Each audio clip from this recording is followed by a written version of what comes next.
Hello guys, welcome back to my channel. I'm so sorry for being away for so long, but I have good news. I am now working on a new season of Happily Ever After, which will be released this summer. And today I'm here to share with you my first episode of the new season, which is called I Married a Transgender in Thailand by Accident. Just before we get into it, please hit that subscribe button, because if you love happy endings, then this is the channel for you. Let's meet our returning cast member. We went out for dinner one night, and he surprised me by getting down on one knee and asking me to marry him. But, to be honest, most people have been really nice. Some of them were a little bit nosy at first and kept asking questions, but then they soon realized that I was serious about Mark and they accepted him. If you are thinking about moving to Thailand, I'd say do it. It's such a beautiful country and the people are so friendly. I think sometimes people forget that love is love, no matter what. Emma actually met her husband in a city in Thailand. What matters is that you love each other and are happy. You won't regret it. My friends often ask me why I chose to marry a transgender man,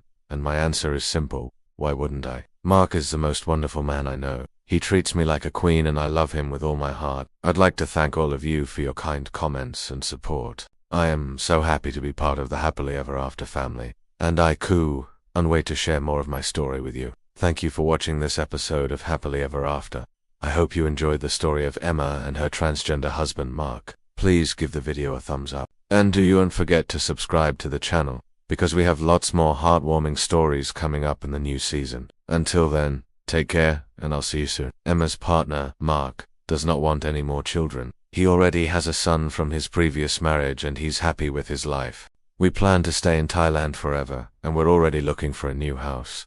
Something bigger with a pool. They only knew each other for 2 months before he proposed. Sometimes love can just happen that quickly. When I met Mark, I never imagined that we would end up together, let alone married. But sometimes life has a way of surprising you, and I feel so blessed to have found my soulmate in Thailand. Of course, I said yes. We had a little ceremony, and then we went out to celebrate.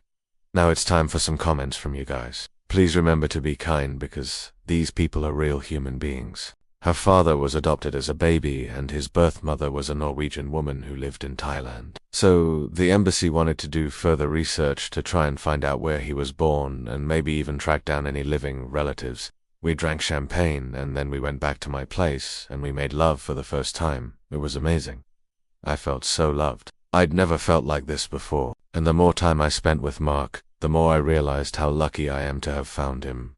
He makes me laugh. He's kind, caring, loving, generous, helpful, honest. I could go on forever. He's absolutely everything to me. I don't know what I would have done without him during the tough times, and I'm so grateful that he was there for me. I live in a gated community, so I feel safe, and I just love walking around the complex. It's got beautiful gardens, and I like looking at all the different plants and trees. I also like watching all the different types of birds that live here, and when I go out for dinner in the evening, I love sitting outside watching all the dragonflies flying around. I am very fortunate because I bought a villa here not long before the pandemic, so I didn't get caught out by it. But during the worst of it, I couldn't go anywhere or do anything, so I spent a lot of time alone. Then my partner, Mark, came over to stay with me for a few weeks. He lives about an hour and a half away, so he's not able to come over every day. But I think because we were both stuck inside, we kind of got to know each other better.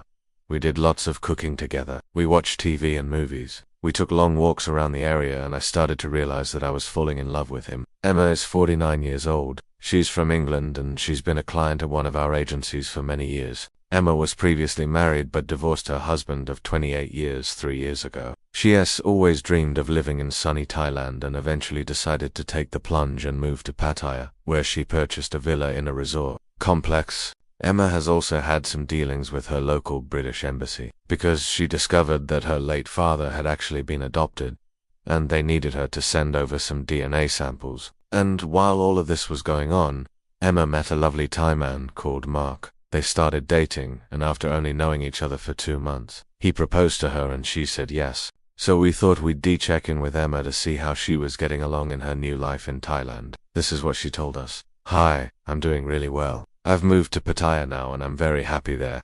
Then in December 2020, Mark proposed to me. I must admit I was a bit worried about what people might say about my partner because he's transgender. We wish Emma and Mark all the best for the future, and thank them for sharing their story with us. Stephen Thompson asks, did you do a DNA test? Yes, Stephen, Emma did a DNA test and sent off the results to the British Embassy. Janet Stevenson asks, "Why did you marry him?" "Because I loved him." Janet. Jill Hincliffe asks, "Where in Thailand did you meet your husband?" Hi Jill. Ricky Ledesma asks, "What does the future hold for you both?" "I hope it's full of happiness." Ricky, "That's what I wish for them." Mike Thomas asks, "How long did you know each other before you got married?" "Not very long." Mike. Barbara Worthen asks, "Does your husband still want children?" Hi Barbara. Finally, we have a message from someone